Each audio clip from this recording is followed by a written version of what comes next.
आज की वीडियो में हम सुनेंगे सूरा अल कहफ की वो कहानियां जिन्हें अल्लाह ने हमारी हिदायत के लिए नाजिल किया। ये वो सूरा है जिसको जुमा के दिन पढ़ने से पूरे हफ्ता तक एक नूर साथ रहता है और इसका सबसे बड़ा फायदा दज्जाल के फितने से हिफाजत। आज हम इस सूरा की स्टोरी को 16 पार्ट्स में सुनेंगे, बिल्कुल मूवी स्टाइल, ताकि आप एंड तक एंगेज्ड रहे। एक पुरानी शहर जहाँ जुल्म का राजा हुक्मरानी करता था। लोगों को सिर्फ उसकी इबादत करने का हुक्म था। जो मना करता उसे कैद कर दिया जाता। उस शहर में कुछ यंग बॉयज थे, दिल से मोमिन, मगर उनका ईमान टेस्ट होने वाला था। ये यंग लड़के एक मजलिस में मिले। सबके दिल एक ही बात के लिए धड़क रहे थे, हम सच्चे रब को चाहते हैं। उन्होंने फैसला किया कि दुनिया की जुल्म भरी जिंदगी से दूर अल्लाह की तरफ भागना ही बेहतर है। रात का वह अंधेरा लेकिन दिलों में रोशनी। वो शहर से चुकर निकल गए। उन्हें पता था कि उनका राजा उन्हें नहीं छोड़ेगा, लेकिन उनका यकीन अल्लाह पर था। एक पहाड़ी पर चढ़ा और फिर उन्होंने एक गार देखी। गार अंधेरी थी, सुनी थी, मगर उसमें सुकून था। ये वही असहाबे कहफ का मकाम बन गया। जैसे ही वो घार में सो गए, अल्लाह ने उन पर एक अजीम मोजज़ा नाजिल किया। उनकी नींद आम नहीं, एक डिवाइन स्लीप थी। वो 380 साल तक सोते रहे और गार का दरवाजा सूरज की रोशनी से ऐसे प्रोटेक्ट किया गया कि उनके जिस्म फ्रेश रहे। जब वो जागे, इन्हें लगा सिर्फ एक दिन सोए हैं। उन्होंने खाने के लिए शहर में एक को भेजा, मगर शहर बदल चुका था, लोग बदल चुके थे और करेंसी तक बदल चुकी थी। जब लोगों ने पुरानी सिक्का देखा, वो हैरान रह गए। फिर जब असहाबे कहफ की कहानी सामने आई, पूरा शहर अल्लाह की कुदरत का मुआजिजा देखकर लर्जा उठा। अब सूरा एक नई स्टोरी शुरू करती है। दो आदमी, एक अमीर एक गरीब। अमीर के पास 2 बाग थे, नहराइन चल रही थे, फल भरे हुए, मगर उसके दिल में तकब्बुर भर गया। अमीर ने कहा, मुझे नहीं लगता कि मेरा माल कभी खत्म होगा। लेकिन गरीब मोमिन ने कहा, अपने रब का शुक्र करो। आखिर एक रात अल्लाह का फैसला आया और उसका सब कुछ मिट्टी में मिल गया। एक बार मूसा अलैहिस्सलाम ने कहा कि दुनिया में सबसे ज्यादा इल्म मेरे पास है। अल्लाह ने उन्हें बताया, एक बंदा है जिसको तुमसे ज्यादा इल्म दिया गया। फिर मूसा अलैहिस्सलाम खिदिर अलैहिस्सलाम से मिलने निकले। खिदिर अलैहिस्सलाम ने 3 अजीब काम किए।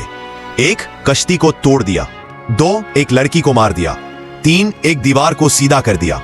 मूसा अलैहिस्सलाम ने हर बार सवाल किया, लेकिन आखिर में खिदिर ने सब हिकमतें बता दी। कश्ती को तोड़ना जुल्म नहीं था, क्योंकि राजा गलत तरीके से कश्ती चुरा रहा था। लड़की फ्यूचर में जालिम बनने वाली थी और दीवार के नीचे अनाथ बच्चों का खजाना था। सब कुछ अल्लाह की इल्म में होता। फिर सूरा हमें एक पावरफुल किंग की स्टोरी बताती है।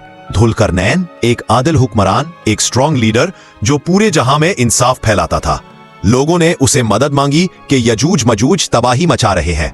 धुलकरनैन ने एक स्टील और कॉपर का बहुत बड़ा वॉल बनाया और यजूज मजूज आज तक उसमें बंद है, जब तक अल्लाह का फैसला ना हो। सूरा अल कहफ 4 मेजर फितनों से बचना सिखाती है।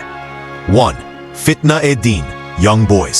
2, fitna e mal, 2 garden owners. 3, fitna e ilm, Musa and Khidir. Fitna e kudrat, power, Dhul-Qarnain.